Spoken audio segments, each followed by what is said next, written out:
So now we come to a rather interesting point in time. The success that Mega Man was seeing around this time left his developers rather busy. Right after X2, development began on Mega Man 7, and top that off with, they were already beginning to experiment with the next generation of consoles and what they were capable of, so it was decided early on that the next Mega Man X game would be handled by a different team. Enter Minakuchi Engineering, an outside studio that was subcontracted to make Mega Man X3. Now, these guys were complete strangers to the franchise, as they were not only the masterminds behind the Game Boy Mega Man games, but had also worked on the Wily Wars for Sega Genesis. It was safe to say that the next X game was in good hands, even if Inafune had experienced quote-unquote psychological turmoil, allowing outsiders to handle his precious Zero. In December of 1995, Mega Man X3 would come to store shelves in Japan, with it arriving stateside about a month later. Something that shocked me was that this game was actually seen as pretty average by critics of the era, or at least not as good as the first two X games.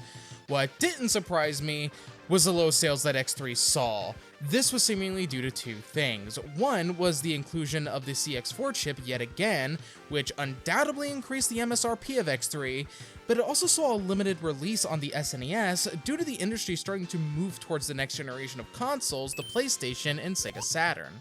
Speaking of which, X3 would receive enhanced ports on those systems as well as Windows 95 PCs.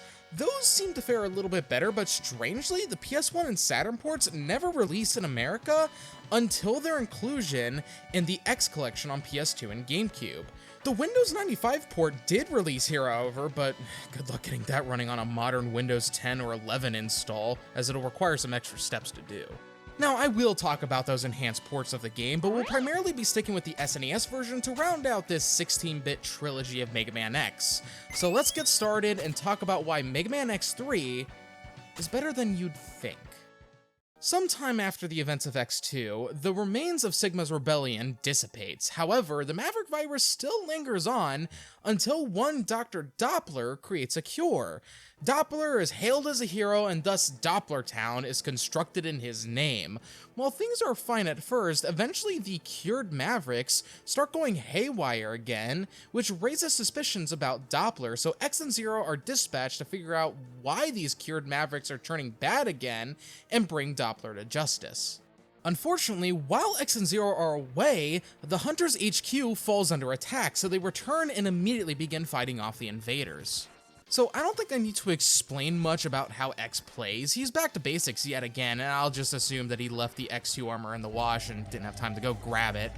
Of course, we are once again given the dash to start off with, so if you've played X1 and X2, then X3 should prove no issue jumping into. What's shocking though, is that partway through the stage, X is captured by former ally turned traitor, Mac. Then suddenly Zero bursts through the ceiling, and we get to play this next portion of the stage as Zero. Now, I'll dive further into the Red Reploid as a playable character in a bit, but first, Zero manages to catch up to Big Mac and defeats him, saving X. After clearing out the base, 8 new Mavericks begin running amok, all bearing Doppler's branding, so it's up to our heroic duo to bring an end to Doppler's riot.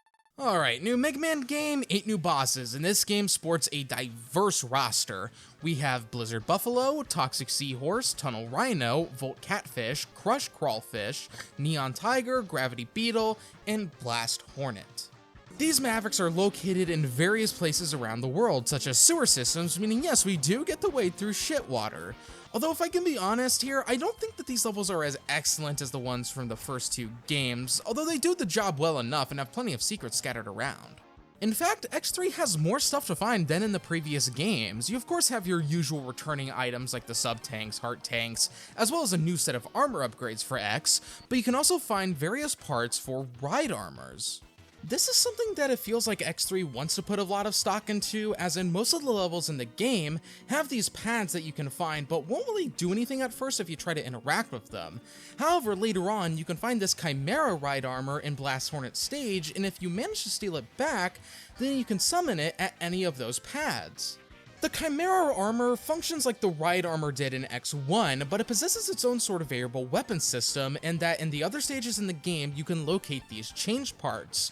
Once you got a change part, you can then summon in the ride armor, but depending on what change part you selected, it'll take on a new property, giving us new types of ride armors to play around with. The kangaroo parts swap the fist out of the ride armor for spikes that can deal a devastating charge attack. The hawk parts swap the arms out for missile launchers, and it gains the ability to hover for a short duration of time. And lastly is the frog parts, which gives the armor homing torpedoes, but this thing, it kind of fucking sucks on land as it can only do these short hops, just like the frog suit in Mario 3. But just like the frog suit, it performs much better underwater, getting much better jumps as a result. I honestly really love this ride armor system, but sadly, how much use you get out of it is ultimately going to depend on the route that you take through the game, and for me, that meant that I didn't get to use the ride armor at all through most of the playthrough, as Blast Hornet ended up being the last of the 8 Mavericks that I took on. Also, for as cool as the ride armors are, they aren't exactly the best for exploration and finding new stuff outside of the few instances where they're required, as more often than not, it's actually best to stick with X in order to find upgrades like the returning Dr. Light capsules to get your new armor upgrades. The armor that X can pick up from his holographic father this time around has upgrades that should ring familiar, but with some new added twists to boot. The leg upgrade this go around grants X the mid-air dash, but on top of that, you also can now dash straight up into the air, further adding to X's mobility, which means that you can dodge certain attacks from larger enemies like Blizzard Buffalo's charges. The body upgrade reduces damage taken by 50%, although you don't get a screen nuke this time around. Instead, getting hit generates this shield that reduces damage by another 25% the next time around that you get hit. It's nice, but I mean, I'll be honest, I would much rather have the Giga Crush from before. The Buster upgrade does exactly what you would expect it to. You can now charge special weapons, and you get a 4th charge state for your lemon shooter. But this one, it lets you combine the 2 charge shots into this wall of pain that rarely connects with enemies. I swear I don't know why, but this thing has such a hard time actually just landing. It's so difficult to explain. It's best that you experience it yourself. The head upgrade is a strange one, though. First off, it reduces your weapon energy consumption by about half, but instead of a near-useless search function like before, you get shown a map of the level that I think whether you find this useful or not is ultimately going to depend on how well you know these levels. But even then, I don't think it's especially that great since you're only allowed to see this map at the start of a level, and then from there you kind of have to just guess at where everything is. The head upgrade does at least show you what items are in which level, as well as which ones that you've collected, but you might notice these question mark items showing up as well. After getting all of the armor upgrades, you'll get these pink capsules that will start to show up in certain levels. These will grant X enhancement chips to one of his armor pieces, but the catch is that you can only choose one enhancement chip. These are nice and can give you some pretty great abilities like a second mid-air dash or even allow you to regenerate your health if you stay still. But all of this is ultimately made worthless, as in Doppler Stage 1, you can find a 5th pink capsule, which gives X the Hyper Chip, which turns the armor gold and acts as all of the enhancement chips rolled into one. So like, why would I ever want the other chips when I can instead wait like 4 fucking minutes and get the Hyper Chip? Dr. Light, why are you being an abusive father now? You must recover all the energy immediately, Mega Man. What? What sucks too is that you need to be X if you want to grab this stuff, as Zero can't really pick up upgrades for X, which is a bit of a missed opportunity if you ask me. Speaking of Zero, he makes his playable debut in this game, which felt inevitable. You can call on Zero with the pause menu and swap to him at any time. However, the Union Zero is a part of has quite a few strict rules. First off, Zero can only be used once per stage and cannot fight mini-bosses or main stage bosses. If you approach a boss or a Zero, he will immediately tag out with X so he can go on his coffee break, and then stay on his coffee break for the rest of the stage. Zero plays very similarly to X, but one of the best parts about having him is that he not only has the 4th charge state by default, which sees him use his Z-Saber in conjunction with his Z-Buster, but he also has a full health bar, meaning that he can take much more hits, making Zero a fantastic panic button during stages if X has taken too much damage. I just wish that you could get more usage out of Zero, and before someone goes into the comments to talk about the Zero project, yes, I am aware of that ROM hack for X3, and yes, I would encourage fans of X3 to play it, but in terms of the original game, there's potential for Zero here. I see it, and I know that the next game will realize that, but I personally just prefer to stick with X for this game, even with how dickheaded the enemy design in this game can be at times. That's actually something that's a bit of a large point of contention with X3. I don't know why, but once you get past the intro stage, they crank the enemy difficulty up by quite a lot. A lot of these guys can fuck you up really fast. Forget the Mavericks, it's the enemies that are the biggest threat to humanity in this game. A lot of these enemies can take X down in just a few hits, making the upgrades feel all the more important this go around, and they love to reuse a select few of these assholes like this one with the spiked balls, who even with a fully upgraded X can still wreck your shit. And Jesus Christ, the X3 devs don't fuck around. I mean, it's safe to say that if you're playing X3, that you've most likely played X1 and X2, but was this level of difficulty really necessary? I feel like this would just turn off newcomers to the series, and I'll be upfront and say that I do not recommend X3 as someone's first time with the X series, neither this or the CD-ROM port of the game. Speaking of which, in 1996, X3 would receive an enhanced port on PlayStation and Sega Saturn, and a year later on Windows 95, and it for the most part plays nearly identical to the SNES version, but has some added flair to take advantage of the new hardware and CD format, like better transparencies, for example. This version of the game was generally received a little more favorably, with the odd exception of the Saturn port. Apparently the Saturn doesn't really like certain aspect ratios, and it doesn't really jive well with the SNES's, so they had to add these borders, and apparently that was enough for the Saturn version to review worse than the PS1 port. Also, fun little factoid I found out while doing research, but they were actually planning on porting this game to the 3DO. It was scrapped because it's the fucking 3DO. You know, actually, someone port X3 to the 3DO. That's my challenge to the Mega Man community. One of the advantages that they could take with the CD format is FMV video. These cutscenes were added before each Maverick boss to give them a little bit more personality. They even have this intro cutscene, which is somewhat an abridged version of the previous two games, and even sets up the events of this one, and shows that Dr. Doppler is apparently incapable of closing his jaw. Lockjaw is a bitch. You also have CD quality audio to work with, and this is something that ultimately falls to personal preference, but I prefer the SNES in this regard. The CD sound effects don't really carry as much punch, and the music is fine, but I'll take the SNES soundtrack over this one, honestly. That reminds me, but X3's OST is yet another point of contention that this game has, and I get that music is something that is totally subjective, and I understand why some people might not like X3's soundtrack. I mean, I personally feel that it is the weakest of the SNES trilogy. That's not to say that I don't like it though, I do, and there are several songs here that I enjoy, even if it sounds like they all use the same 3 guitars.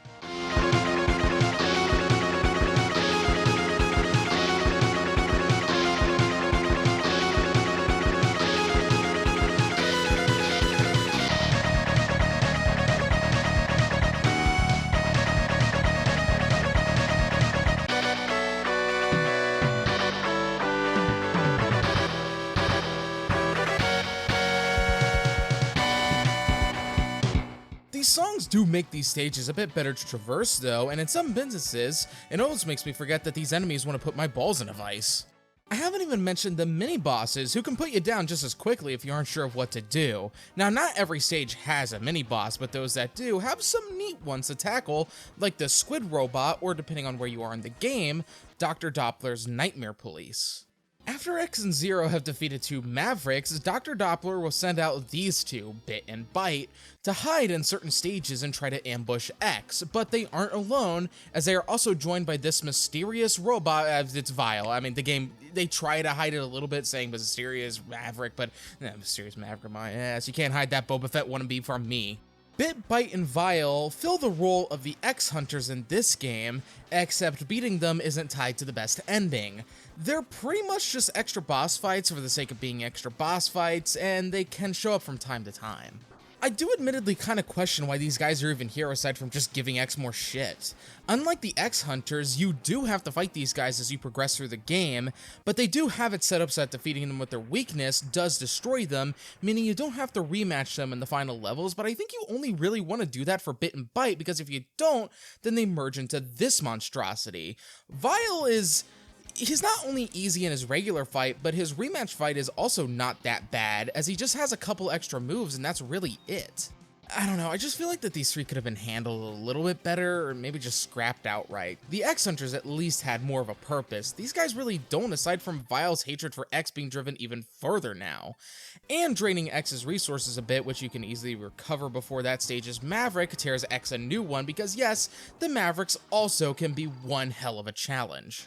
X3's roster of Mavericks actually have some pretty vanilla backstories, like Blizzard Buffalo, for example, who was actually a very docile artist before he got infected with the Maverick virus. Gravity Beetle, though, has probably the most interesting backstory out of this whole roster, as he was actually the brother to Boomer Kowanger from X1. Thing is that when X defeated Boomer Kowanger in that game, it planted the seeds for revenge in Gravity Beetle's mind, which led to him eventually leaving the Maverick Hunters to avenge his brother by defeating X. Just like X2, this is stuff that all comes from outside materials like the Mega Man X Complete Works booklet.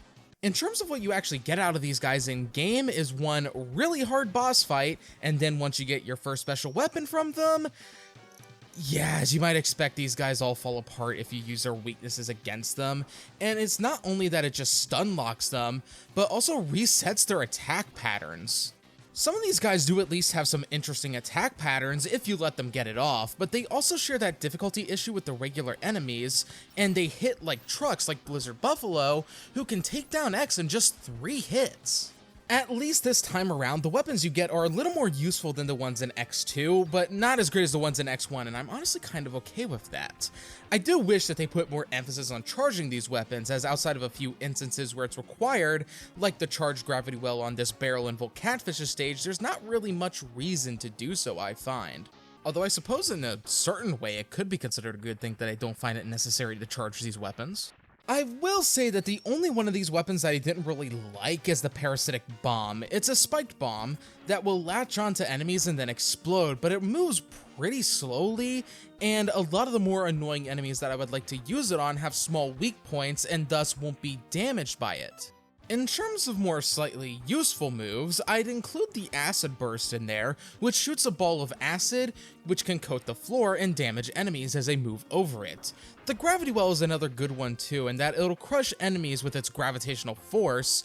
Ray Splasher is nice for coverage, although it doesn't really do much damage, but it is nice to have a kind of shotgun blast. Spinning Blade launches these 2 Beyblades, which will then turn around and go behind X, and I honestly got some pretty great mileage out of it. It's better than you would think. Then there's the weapons that I really like, such as the Triad Thunder, which summons these 3 spiked balls that surround X and shoot electrical beams in between each other, which deal some amazing coverage and damage at the same time. It ended up being one of my favorite weapons in the game as a result. Seriously, it's perfect, no notes. The Tornado Fang and Frost Shield are pretty identical in terms of how they work, but do differ in a few ways. The Tornado Fang is a drill weapon that deals several hits of damage to an enemy, which is fantastic for dealing with the more annoying assholes. Now, the Frost Shield is also a drill weapon, but when it collides with an enemy, it'll drop to the ground and form these ice spikes that deal continuous damage, and for some odd reason, enemies that are killed with this thing seemingly are guaranteed to drop a health pickup, which makes it great for farming sub-tank energy. While not as amazing as X1, X3's selection of special weapons is pretty good and does help in easing some of the enemy design, so with that, I'll give X3's special weapons 7 vials out of 10. Actually, make that 7.5. They get an extra half point for wireframes, baby! With the 8 Mavericks defeated, we can enter Dr. Doppler's base of operations, but before we go in, Dr. Kane informs X and Zero that it seems that Doppler was building a battle body, and to be careful as he could be incredibly dangerous now.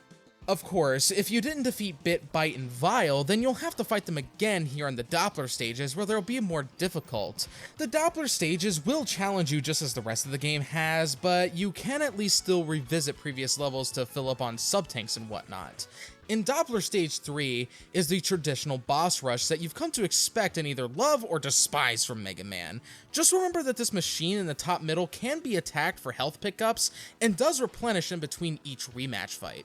After the Mavericks have been defeated for a second time, we can finally confront Dr. Doppler, who refuses to back down and reveals his modified body, and I'll be honest, I think this is one of the easiest late game bosses in all of Mega Man. His attacks are very easy to dodge for the most part, and doesn't really deal much damage if you're fully upgraded. After Doppler goes down, he finally comes to his senses and reveals that the true mastermind of this whole incident was none other than Sigma, who infected Doppler and orchestrated this whole thing and even manipulated Doppler into building a new body for himself. So X heads further into Doppler's lab to confront Sigma yet again.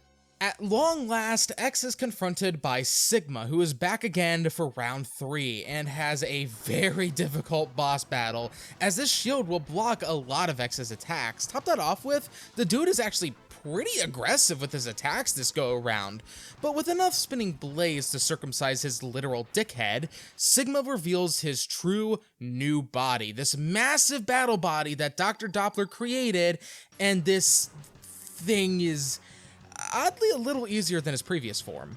Now don't get me wrong, this is still a difficult fight, it's just a little bit easier, as you can actually get into a certain rhythm when dealing with this form. The real difficulty though comes from actually just landing a hit on this bastard, as the only weak point that Sigma has here is his head, which isn't helped with the fully upgraded charge shot, which feels inaccurate during this fight. It can be a brutal fight and potentially drain you of your resources and sub-tanks, but if you manage to pull through, then Sigma's battle body will explode in a blaze of glory. But of course, the battle isn't over yet, as Sigma's virus form reveals itself yet again, and decides that since X has beaten him 3 times in a row now, to possess X and become unstoppable. The room then begins to fill with lava as X tries to flee, only to eventually get cornered. It seems like this is going to be the end for X when suddenly Zero appears and slashes Sigma with his saber, which he had laced with an anti-Sigma virus program courtesy of Dr. Doppler, which manages to stun Sigma long enough in place for X and Zero to escape the exploding lab. X and Zero warp to this cliffside and, once again, watch over the horizon as X ponders about his future, how much longer he must fight, and why Reploids must fight one another, and if peace will ever be achieved, blah blah blah. And then the game tells us that X's fate has already been sealed, as in order to achieve true peace, X must destroy Zero. Where the hell did that come from? At what point in any of these games has it been implied that X and Zero were gonna fight each other at some point? I understand that this is a slight mistranslation from the Japanese script, which just states that X and Zero are destined to fight someday, but even that I still call into question, because I don't know, I just feel like there's some stuff missing here, like context or something. Did this just spoil the next few X games? I guess so, and now with that in our pockets, we can end our time with Mega Man X3. I know X3 is often seen as the weakest of the SNES X games, and to a certain extent I do understand that. The levels don't feel as solid as X1 or 2, the enemy design is whack, and some systems feel a little underbaked, but I don't care. X3 is fun from beginning to end, it's challenging, it has some great concepts and fun weapons to play around with. For being the first X game to be handled by a different studio, it really doesn't feel that much different from the other 2 games. X3 is fantastic, with some bumps along the way, yes, and regardless of how you choose to play it, whether that be on the SNES, PlayStation, or Saturn, I feel you're gonna be in for a good time regardless. Just please, for the love of God, don't make this your first X game, you might regret that. Well, with that, we can finally put an end to the Super Nintendo trilogy of Mega Man X, but we aren't done with the X series itself, as it's finally time to jump to the PS1 and Saturn with Mega Man X4. Subscribe to the channel if that sounds fun to you, and leave a like and a comment should you choose. And with all that said, have a great day or night. Peace.